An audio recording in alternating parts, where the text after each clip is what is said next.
బూటక వాగ్దానాలతో గద్దెనెక్కిన ఈ ఎన్డీఏ కూటమి ప్రజలకు ఇచ్చిన ఏ ఒక్క హామీలు నెరవేర్చకపోగా సూపర్ 6 పథకాలు సూపర్ హిట్ అయ్యాయని సభలు సమావేశాలు నిర్వహించడమే కాకుండా ప్రజలకు సంబంధించిన ఆస్తులను ప్రైవేటు వ్యక్తులకు అప్పజెప్పి 99 పైసలకే కార్పొరేట్ శక్తులకంతా ప్రజల ఆస్తులన్నీ అమ్మిగొట్టే ప్రయత్నం చేస్తా ఉన్నారు ఈ కూటమి ప్రభుత్వం.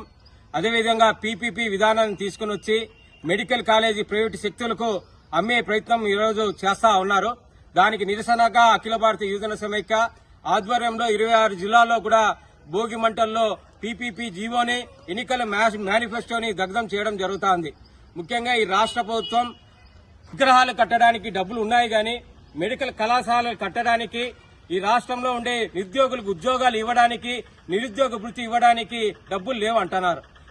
మొన్న నారాయణ గారు ఎన్టీఆర్ విగ్రహానికి వేల కోట్ల రూపాయలు డబ్బులు కేటాయించి రాజధానిలో పెద్ద విగ్రహాన్ని ఏర్పాటు చేస్తామని కూడా చెప్తా ఉన్నారు. మేము ఒకటే సూటిగా ఎన్డీఏ ప్రభుత్వాన్ని అడుగుతా ఉన్నాం, ఆ విగ్రహం ఏర్పాటు చేయడం వల్ల నిరుద్యోగ సమస్యలు పరిష్కరిస్తాయా? ప్రజలకు ఏమన్నా ఉపాధి దొరుకుతుందా? ఈ ప్రభుత్వానికి ఏమన్నా ఆదాయం వనరులు వస్తాయా అనేసి మేము సూటిగా అడుగుతున్నాం.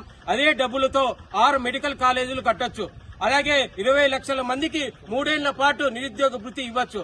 వాగ్దానాలు నెరవేర్చే విధంగా ఆ డబ్బులు ఉపయోగం చేయొచ్చు. ఒక పక్క అప్పుల కుడిలో రాష్ట్రంలో ప్రజల్ని తీసుకొని వచ్చి ఆ డబ్బులంతా కూడా వాళ్ళ విలాసాలకు, వాళ్ళ సభలకు, వాళ్ళ వారంటూర్లకు ఖర్చు పెడతా ఉన్నారు. ఈ రోజు డైరెక్ట్ గా ఎన్డీఏ కూటమి చంద్రబాబు నాయుడిని, పవన్ కళ్యాణ్ని, తారా లోకేష్ ని సూటిగా ప్రశ్నిస్తా ఉన్నాం. మీ హెరిటేజ్ లో 30% వాటాలు మీ నారాయణ కాలేజీలో వచ్చిన సంవత్సరం ఆదాయం అమ్మినా కూడా ఆ విగ్రహం ఏర్పాటు చేయొచ్చు.